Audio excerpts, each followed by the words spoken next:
Olá, pessoal, bom dia, boa tarde ou boa noite, seja qual for a hora que você estiver assistindo essa aula. Eu sou a professora Maíra Vale, da Universidade Federal do Paraná, e na aula passada a gente começou a falar sobre o sistema digestório, né? Foi uma aula introdutória ao sistema digestório. Hoje nós vamos continuar falando sobre a motilidade, a primeira parte relativa ao músculo liso.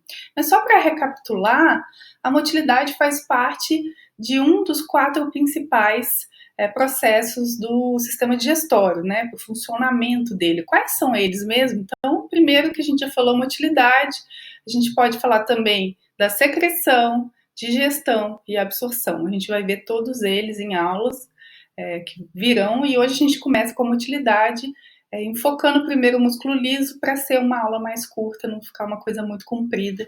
E aí na aula que vem, que seria a motilidade parte 2, a gente vai falar dos movimentos propriamente ditos, né? Então a motilidade, ela tem essa função, como a gente pode ver aqui as setinhas indicando, né, de mover o conteúdo do tubo digestório, né, desde a boca até o ânus, como a gente já falou na aula passada. Será que tem mais alguma função? Né? Sim, então além de transportar o alimento da boca até o ânus, né, aqui mostrando um dos principais movimentos que a gente vai ver na próxima aula do tubo digestório, que é o peristaltismo, além desse tipo de propósito, que é de transporte, tem também a da mistura. Então, por que é importante que se misture? Primeiro, para quebrar o alimento, né? Como a gente já tinha falado, a digestão ela não é só química, ela também é física. Então ela começa na boca, né, com a mastigação, mas alguns animais, como por exemplo gatos e cachorros, muitas vezes engolem a comida inteira. Então, alguém tem que fazer o papel de quebrar esse alimento, né? Não é só uma digestão química que vai ser responsável por isso.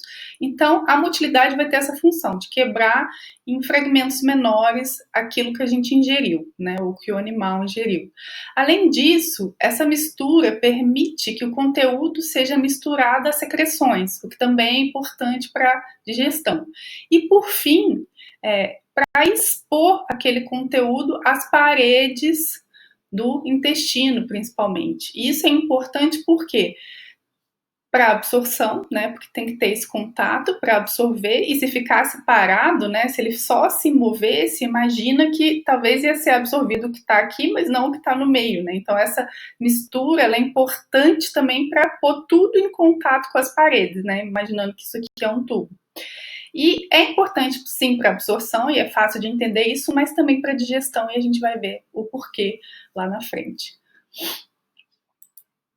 Bom, aqui mostrando então, né, 2 fotomicrografias do músculo liso, porque esses movimentos eles vão depender basicamente do músculo liso. Tem músculo esquelético no trato digestório? Tem, mas em poucos lugares. Basicamente na boca e na parte, no terço inicial do esôfago, isso também vai depender da espécie, mas, por exemplo, nos humanos é só no terço inicial, e o esfíncter anal externo. O resto é basicamente músculo liso.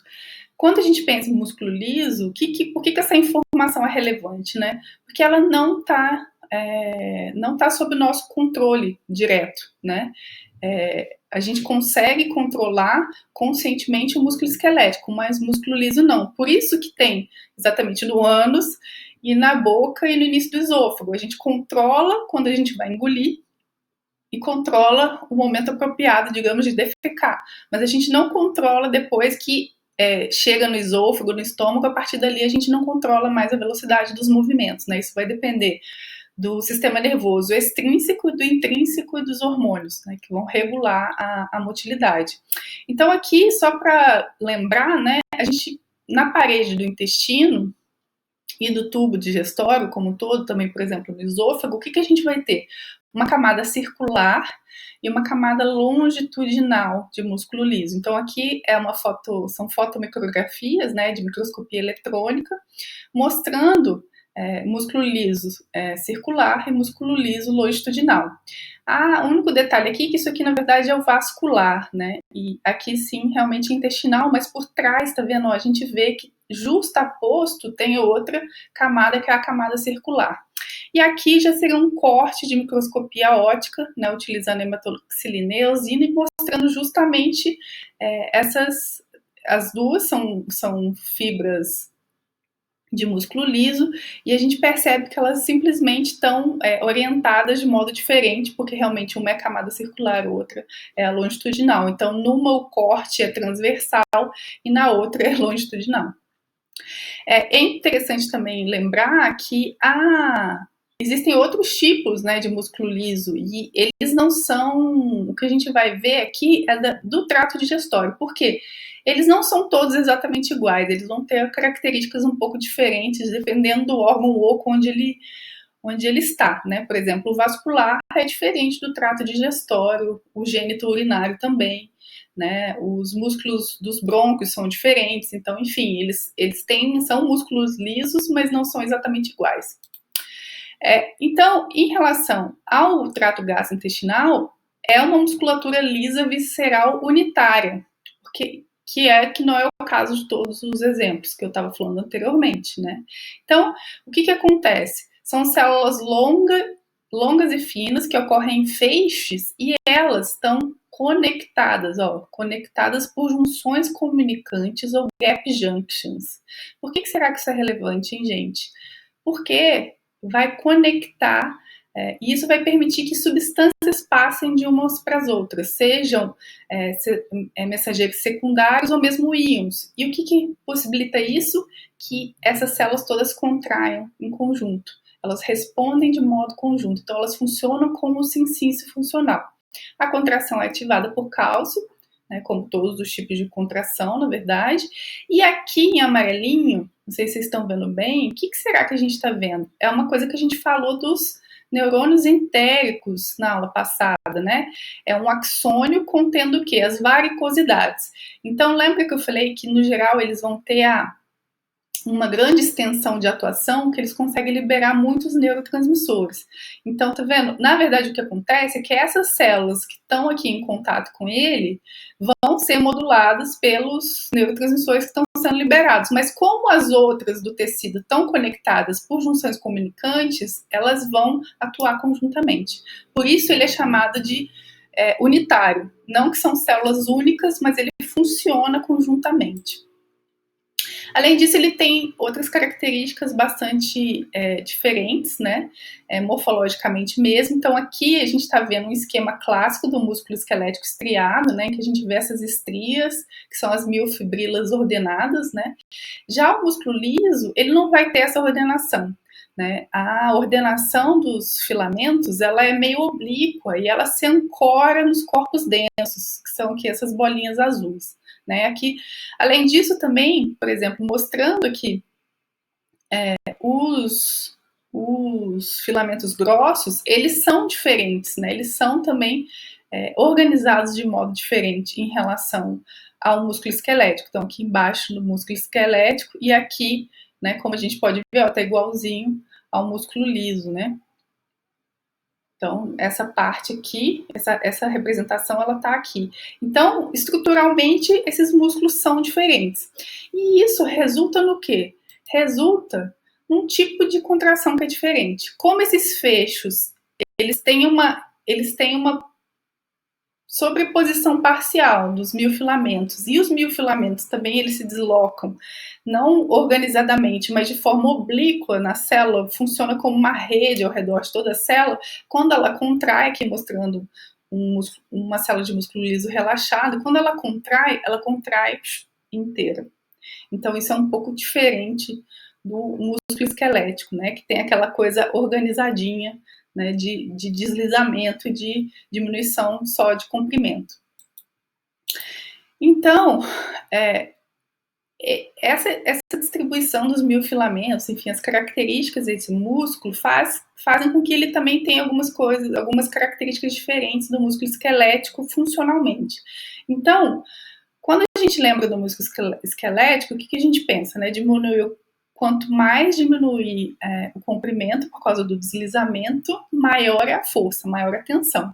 Então aqui, ó, se a gente vê comprimento da fibra em relação à tensão, O músculo liso, ele consegue realizar a mesma força em diferentes comprimentos, maior ou menor, que é diferente do músculo esquelético. Aí você vai estar, professora, mas e daí, né? Tipo, o que isso quer dizer? Isso tem a ver com a função dele. Porque, como a gente já viu, o músculo liso está onde? Em órgãos ocos. O órgão oco está contendo alguma coisa no geral e vai ter que ter uma utilidade, né, de algum jeito, né, movimentar aquele fluido que ele contém, né, seja o sangue nos vasos, seja a urina na bexiga, seja o conteúdo estomacal, o conteúdo duodenal, ele precisa movimentar. Só que quando ele está cheio ou quando ele está vazio, ele consegue fazer bastante força, né? Então, eu gosto de dar um exemplo, por exemplo, da grávida. Você está com um útero super super cheio, né? Junto com lá o bebê, a placenta e tudo. Ele tem que contrair. Ele consegue fazer muita força mesmo quando ele está bastante estendido. Então isso é super relevante. E outra coisa que a gente vai ver é que como existem movimentos tônicos, quer dizer, tem músculos que estão permanentemente contraídos, a gente vai ver isso no próximo slide, esse músculo ele é diferente também do músculo esquelético. O músculo esquelético, para ter contração, ele gasta muita energia, muito ATP e muito oxigênio. Já o músculo esquelético, ele tem uma tranca molecular que permite que ele continue contraído sem gastar energia. Então, ele é super econômico e isso faz com que ele seja capaz de se manter contraído durante muito tempo. Então, seguindo no que eu estava falando, existem dois tipos de contração, as fásicas e as tônicas. A fásica é aquela que vai contrair e relaxar. Imagina ondas mesmo. E as tônicas são aquelas que estão sempre contraídas na maior parte do tempo. Então, qual é o exemplo clássico de contração tônica? Os esfíncteres. Ó, a contração está alta.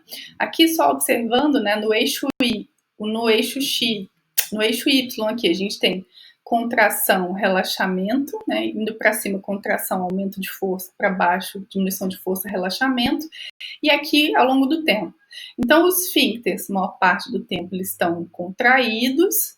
Então, liberou, relaxou, rapidinho, volta a contração, contração tônica.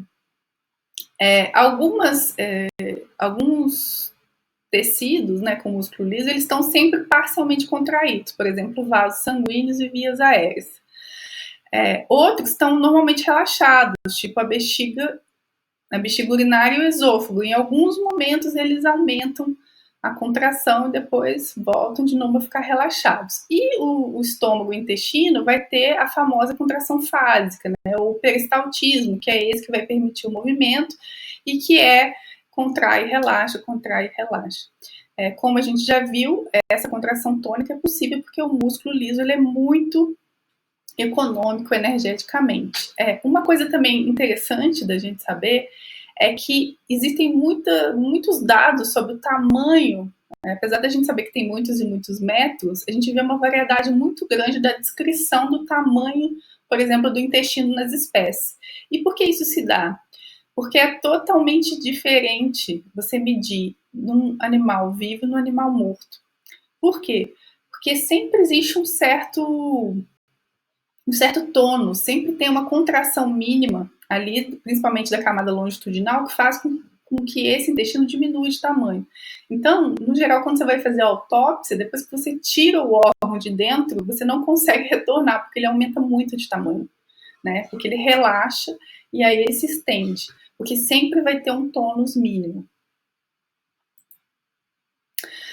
O que faz com que ele tenha esse tônus mínimo, né? É que o músculo liso tem uma eletrofisiologia própria. Ele vai ter algumas células marca-passo. Se vocês já viram na aula de cardio, o que o marca-passo faz? Na verdade, tem marca-passo nos neurônios respiratórios também, enfim. Marca-passo são aquelas células que vão ter um potencial de membrana instável. E por que isso é relevante? Porque isso estimula o disparo de potenciais de ação. Não garante, mas estimula porque ele aproxima do limiar do disparo do potencial de ação. Então, o potencial de repouso de uma célula do músculo liso, ele fica aqui, ó, entre menos 40 e menos 70 milivolts, ou seja, quando ele chega a menos 40, provavelmente ele está se aproximando do limiar de disparo de potencial de ação. Mas, na verdade, não são as células musculares mesmo, são células que a gente chama de intersticiais, ou as células de Cajal. Elas vão gerar as ondas lentas ou ritmo basal elétrico e passar, então, para essas células musculares. Na verdade, elas também são células musculares, só que elas são diferenciadas. Elas não contraem, né? Elas eram células musculares, né, originalmente, vêm da mesma origem embrionária, mas elas têm uma função diferente. E algumas também são fibroblastos, ou seja, não são bem células musculares lisas e também não são neurônios. Meio que elas ficam intermediárias ali, mas a gente vai explicar isso, né? Você fala, professora, não eram os neurônios que controlavam a motilidade? A gente vai ver isso. Então, gera essas ondas elétricas ou ritmo elétrico básico, e aí, né, só lembrando, elas exibem despolarização e repolarização cíclica, e isso vai variar de região para região. Então, é de 5 a 3 ondas por minuto no estômago, 12 a 20 no duodeno, 9 a 8 no ilho, 6 a 8 no colo. No cachorro, por exemplo, é 5 no estômago e no colo e 20 mais ou menos no duodeno. Então, isso vai variar no animal e vai variar também da região. Por que vai variar da região? Porque vai depender dos marcapassos que estão presentes ali. Só recordando o que é o marcapasso, são essas células que a gente chama de intersticiais, ou seja, elas estão entre os tecidos musculares, apesar de elas não serem sistema nervoso entérico, são fibroblastos ou células musculares lisas modificadas que vão ter essas ondas lentas. Elas têm potencial, um potencial flutuante que despolariza e repolariza. E aí, aqui mostrando elas, né? Elas estão conectadas. Mas eu falo, como que ela vai, né? Ela libera neurotransmissor, o que ela faz? Não, ela também está conectada por gap junctions, ela também está ligada ao músculo liso. E aí, se ela está ligada, ela consegue passar essa despolarização para as células musculares lisas. E aí, ou seja, esse potencial transitório também vai para essas células. E como essas células também estão conectadas por gap junctions, passa para todo o músculo, né? Então, elas são marcapassos da parede gastrointestinal, elas são chamadas de células intersticiais de Cajal, ou Cajal, né, falando portuguesamente, né? Mas vem do Ramon e Cajal, que era aquele famoso neuroanatomista espanhol, foi ele que descreveu essas células. Então, elas são chamadas de CCs e elas estão presentes na parede gastrointestinal e determinam a frequência das ondas lentas. Então, como eu já falei, elas não fazem parte do sistema nervoso entérico, mas elas são moduladas por ele. Então, aqui, se a gente talvez num outro desenho, pudesse ter o sistema nervoso entérico modulando essas células, que por sua vez vão modular a contração do músculo liso. Ou seja, aquilo que eu falei, elas são intermediárias entre o sistema nervoso entérico e o músculo liso, né? Então, porque muitas vezes essas ondas lentas não são suficientes para chegar no limiar. Então, o sistema nervoso entérico age estimulando ainda mais essa despolarização e determinando, então, a contração do músculo liso. Então, quais são os principais estímulos para a contração? Né? Então, aqui mostrando o segmento intestinal, que tá vendo, tem uma onda lenta aqui, mas não tem contração. Por que não tem contração? Porque, na verdade, não tem potencial de ação, não chegou ao limiar. Aqui, no 2, você vê a contração, e ver aqui os picos do potencial de ação. Como eu falei, a onda lenta ela está o tempo inteiro ocorrendo porque o potencial é oscilatório, né? Nas células de Cajal. Mas o que acontece para determinar então a contração? Por exemplo, reflexos locais, né? Reflexos intrínsecos, reflexos curtos que a gente viu na aula passada. Então, chegou o alimento, vai ter mecanoceptor sendo estirado. Isso dá um estímulo no sistema nervoso entérico, que vai, então, lá modular a célula de Cajal e aí determina, então, a contração. né? Então, um caso seria, por exemplo, os mecanoceptores. Outro caso poderia ser simplesmente a presença de peptídeos ou do alimento ali. Então, são reflexos locais ali naquele local, né, que ocorrem exatamente ali. Bom, assim como o músculo esquelético, isso aqui é parecido, ó, então a gente vê que tem a onda lenta aqui sublimiar, uma onda lenta que ocorreu um potencial de ação, mas aí o que a gente vê, ó, aqui, né, embaixo está mostrando força e aqui o potencial de membrana, né, ocorrência ou não também do potencial de ação. Então aqui, ó, não tem força nenhuma, não tem contração muscular, porque não teve potencial de ação. Esse pico aqui gerou um potencial de ação. Esse potencial de ação gerou uma contração rápida e com uma força pequena. Quanto maior o número, maior a despolarização, maior a quantidade de picos, né, de potenciais de ação, mais tempo dura a contração e maior vai ser a força, porque existe uma somação desses potenciais, né? Então, a força e a duração da contração, elas estão relacionadas diretamente à amplitude e à frequência dos potenciais de ação. Bom, então, aqui, de novo, né, existe também o que a gente chama de acoplamento, excitação, contração no intestino. Aqui, por exemplo, no descanso, você tem o tônus, por quê? Porque você tem sempre essas ondas, e aí elas de vez em quando vão gerar potenciais de ação, né? Mas quando é estimulado, você aumenta muito isso, e aí você aumenta o tônus do músculo, né? Ao mesmo tempo, também não é só estimular, é também inibir. E aí pode inibir via sistema nervoso autônomo, via sistema nervoso entérico e hormônios, né? Não sei se vocês já ficaram nervosos, às vezes tem gente que fica nervoso e tem dor de barriga. Ou seja, o sistema nervoso autônomo, o sistema nervoso central, teve um efeito emocional, né, cognitivo, que acabou impactando lá na motilidade do intestino, acelerando a motilidade, causando diarreia, por exemplo. Então, tem muita gente que tem diarreia de nervoso, né? Ao mesmo tempo, pode também ser inibido. Então, tem alguns hormônios produzidos no trato gastrointestinal, como, por exemplo, a colecistocinina, que é produzida no duodeno, ela faz com que a motilidade seja lentificada. Então, ela vai inibir a motilidade, né? Então, é aquilo que eu falei, sistema nervoso entérico e autônomo conseguem modular também as células de Cajal, o ritmo basal elétrico, né, daquelas células. Bom, sistema nervoso entérico está muito ligado com distúrbios da motilidade. A gente tem vários tipos de distúrbio que a gente vai discutir na próxima aula, mas eu só queria falar que está ficando claro o efeito, né, da alteração causada no sistema nervoso entérico, que culmina, então, com problemas da motilidade. Que tipo de problema, né? Uma doença que classicamente causa vários problemas é a diabetes. Então, a diabetes impacta no sistema nervoso entérico e, às vezes, também nas próprias células musculares lisas. Então, esse artigo aqui da Yarandi, né, Shad Yarandi, discute isso. E aí, essa figura quer mostrar isso, né? Então, por exemplo, diminuição do tônus do esfíncter leva a refluxo. Diminuição da motilidade esofagiana, também refluxo. A diminuição do relaxamento fúndico do estômago também leva, por exemplo, a sensação de estar com o estômago cheio, saciedade, né?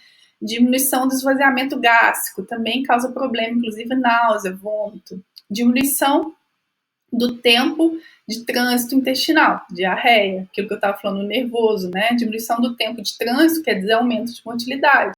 Ao mesmo tempo, tem gente que vai ter o quê? Constipação, que é um trânsito muito lento. E isso também causa problemas. Então, tem uma série de fatores ou de doenças que, se alterar o sistema nervoso entérico, gera um grave problema de motilidade, né? E gera problemas para as pessoas que, assim, as pessoas conseguem conviver, mas diminui a qualidade de vida, né? Refluxo é um negócio que diminui muito a qualidade de vida.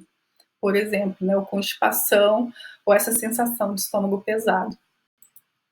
Bom, aqui estão as referências, eu vou colocar, vocês podem ver, cada vídeo está com as suas referências, as referências das imagens, e se você tiver alguma dúvida, pode colocar aí nos comentários, que se eu ver, eu tento responder, e a gente se vê na aula que vem, falando então dos tipos de motilidade do trato digestório.